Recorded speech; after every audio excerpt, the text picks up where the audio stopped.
Hey, this is a little different. As some of you guys might know, if you watch my last video, or if you just keep up with me on Twitter, I am in Chicago right now, and you guys are in my hotel room. I'm standing up. I don't usually stand up in my videos. You got the nice artwork behind me. It's a little different. Things are a little different right now. But we press on because there's a lot to get to. Lauri Markkanen, as you guys already know, we already talked about in the last video, is headed to Cleveland on a 4-year, $67 million deal, which we'll get into that in a minute. Let's talk about what the Bulls are getting back from Cleveland via Denver. We're getting a second-round pick protected between 47 and 60. It's a weird protection on that pick. And then via Portland, we are getting a lottery-protected first-round pick and Derrick Jones Jr.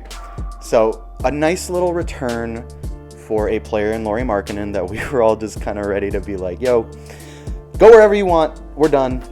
The marriage is over. You can find your new team. You can go get an offer sheet. Whatever, man. Things have been real, but not real fun. Instead, we get a nice little return, which I know a lot of people wanted Larry Nance Jr. I wanted Larry Nance Jr. I think in the grand scheme of things, they wanted the picks. They got still a role player, but not as good as Larry Nance Jr., obviously. Derrick Jones Jr.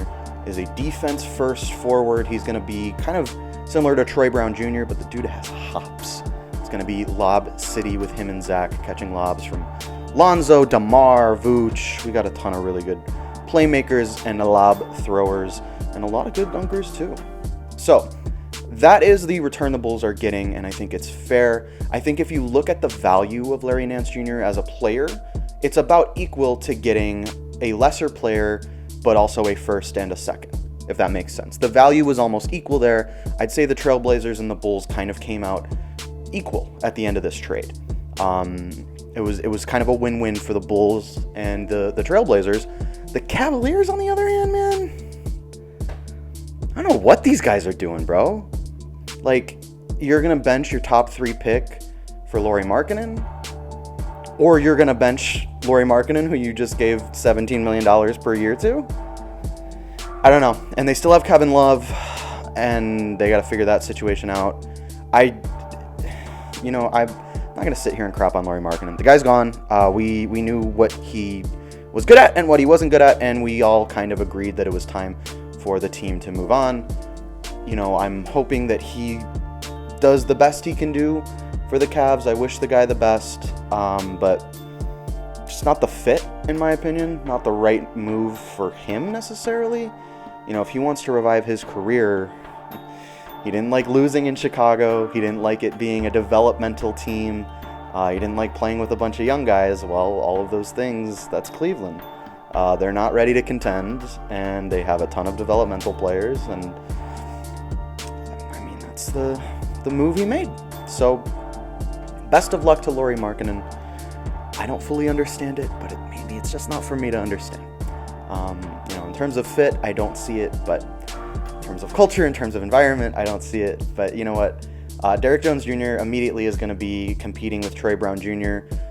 For kind of that bench wing spot, especially if we find someone, Paul Millsap, or Harry Giles, I don't know, to take over the backup 4 spot. So right now we've got good wing depth, but one of those guys is going to have to emerge to really get those minutes, because at some point we're going to need to bring in someone who can play the 4. With Troy Brown Jr. and Derrick Jones Jr., they're definitely not 4s. They're 3s, and I guess Troy Brown Jr. can kind of play the 2 as well. So don't really see them taking over any kind of minutes at the 4 spot. Tony Bradley going to be coming off the bench as our bench 5, as our bench center. A very good defensive-minded center. It'd be nice to pair him with maybe, defensive-minded, or maybe a stretch forward like Paul Millsap. So, good things though. More defense is never a bad thing. There's a misconception that Derrick Jones Jr. is a 3-and-D guy. Excuse me, he's not.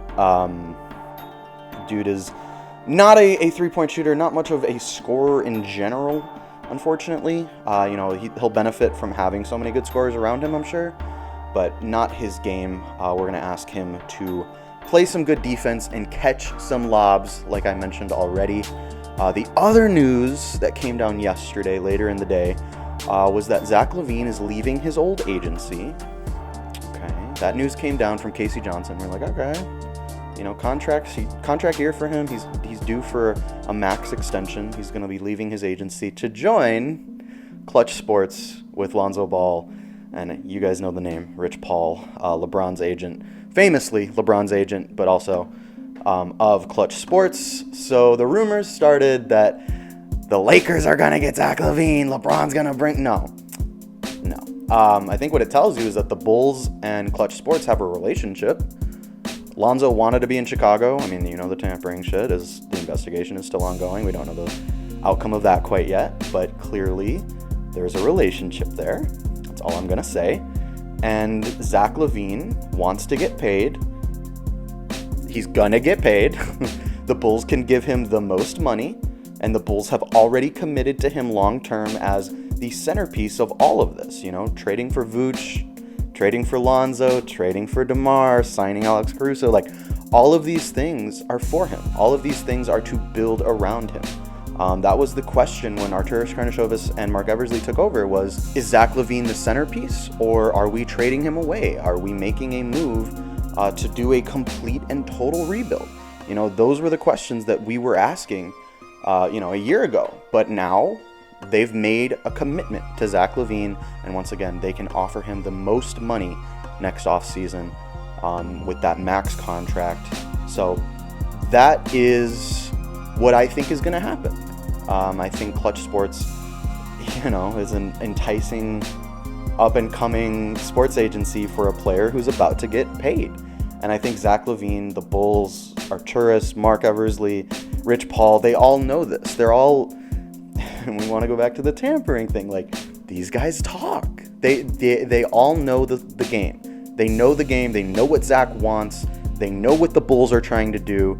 It seems like they're all aligned. It seems like all of this is going to work out with Zach Lavine signing a max contract extension in Chicago. And that's what I expect to happen. So don't let Lakers fans send you the photoshops of him in the Lakers jersey. That shit isn't happening. Rich Paul doesn't only serve LeBron James. Obviously, Lonzo is another high-profile star client of his, and now Zach Lavine is another one. And you've got to keep your star clients happy. Now, I know there's some other stuff going on with Rich Paul. There's an investigation with Nerlens Noel and all that stuff. And I feel bad for him. I understand that was a crappy situation. Zach Lavine and Lonzo Ball are in totally different situations than what Nerlens Noel was in. Zach Lavine is getting his max contract extension. It's going to happen. It's just, he is that good of a player. He has earned it. And now he's going to be on a team that should be contending in the playoffs next season. So no reason for him not to. No reason for the Bulls not to give it to him. All of this has been a plan to build around him. And they created, Marc Eversley and Arturas Karnisovas, they created two windows here. Okay? So the first window is right now. Trading for DeMar, bringing in Alex Caruso, trading for Vucevic was part of that too. Because in 2023, that money is going to come off the books. Vucevic's contract is going to expire. We'll be able to trade or get rid of DeMar DeRozan's expiring contract. A bunch of money is going to be off the books at that point. That is another window right there. Nikola Jokic is an unrestricted free agent that offseason. That's another window right there to make even more moves, to make even more sign-in trades. And guess what? Now we have 3 first-round picks over the next 2 years. Okay? So you start looking further ahead, there's a plan here. There is a master plan here to cycle through different championship windows, to keep contending with Zach Lavine, and eventually maybe you get another legitimate superstar to pair with him. So that's the goal here, is the master plan. It's not just this year, which of course we're going to try to win this year. This year is important. But it's also further down the line. When people say, the Bulls, they traded away all their draft capital. Well, they traded a first and a second to get Lonzo and DeMar in those 2 separate trades. They just got a first and a second back. Okay? So the draft capital that they've been kicking down the line for this offseason, at least, I know the Vooch stuff is a little different, but for this offseason, they've already recouped those assets. And if they want to flip them again, they could flip them again and get another player.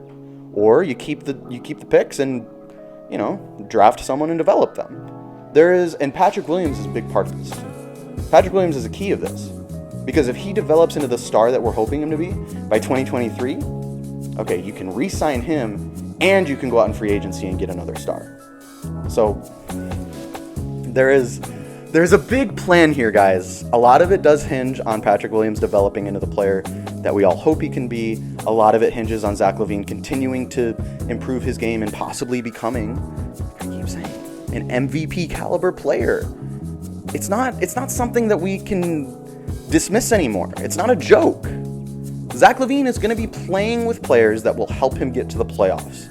Okay, if you do what he did last season on a playoff team, you are in the MVP conversation. That kind of efficiency, with that kind of scoring output, if you are on a top 5 seed, you are in the MVP conversation, okay? And I think he'll also benefit from having better defenders and better scorers around him. I think he'll be better on defense himself. I just think you're going to see a big jump for Zach Lavine after working with Team USA. Now the team is built around him. There is no reason he will not re-sign with the Bulls next offseason. All of this has been about him. Remember when he tweeted the little devil emoji right after we made all the moves? The devil emoji with the smile and the horns. He knows what's up. He knows what we're doing. He is a part of this process. Do you think Arturas Karnisovas and Mark Eversley just decided that these are the guys they wanted on a whim? I'm sure they wanted them. I'm sure they were looking at them. But it's that conversation with Zach Lavine, like, what do you think about playing with Lonzo Ball? What do you think about playing with DeMar DeRozan? Zach Lavine wanted those moves to happen, and they happened. Okay? Like I keep saying, there's a bigger plan here. You know, you tell him, we'll go get those guys if you stick around for the long term and try to win a title together. And that's what's going to happen. Book it. I'm telling you right now. Next offseason, Zach Lavine, max contract extension. But I got to get going. I'm about to head over to a bar to watch the Bears game tonight. Beautiful day in the city, except it's really hot and humid. I've already had Portillo's, and yeah, you can. I'm sweating. It's been a wild 24 hours since I got here. So thank you guys for watching this video. As always, if you're new here, subscribe. If you like the video, hit the like button. And I'll keep it short, I guess. I'll leave it there. A lot to talk about today, but you know, we'll have to see how the Zach Lavine contract plays out. I still think it's gonna. I'm saying book it, but yes, we will see how it plays out. We know Lauri Markkanen, the saga is over. Waiting to hear the results on that investigation with Lonzo Ball, and waiting to see what we do with our remaining 2 roster slots and 1 two-way slot. So 3 players can be acquired by the Bulls still this offseason. So we will see. And the first time we hear anything, you know where to go. Arturas Fan Club on YouTube. Thank you guys for watching, and we will talk very soon.